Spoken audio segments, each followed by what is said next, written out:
tungkol sa pagkawasak ng Jerusalem. Kapag nakita ninyong napapaligiran na ng mga sundalo ang Jerusalem, malalaman ninyong malapit na itong mawasak. Kaya ang mga nasa Judea ay dapat nang tumakas papunta sa kabundukan, at ang mga nasa Jerusalem ay kailangang umalis agad. At ang mga nasa bukid naman ay huwag nang bumalik pa sa Jerusalem, sapagkat panahon na iyon ng pagpaparusa, upang matupad ang nakasaad sa kasulatan.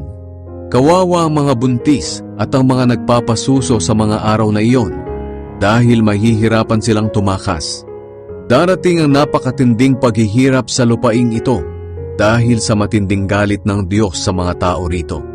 Ang iba sa kanila ay papatayin sa espada, at ang iba na may dadalhing bihag sa ibang mga bansa. At ang Jerusalem ay sasakupin ng mga hindi Hudyo, hanggang sa matapos ang panahong itinakda ng Diyos sa kanila.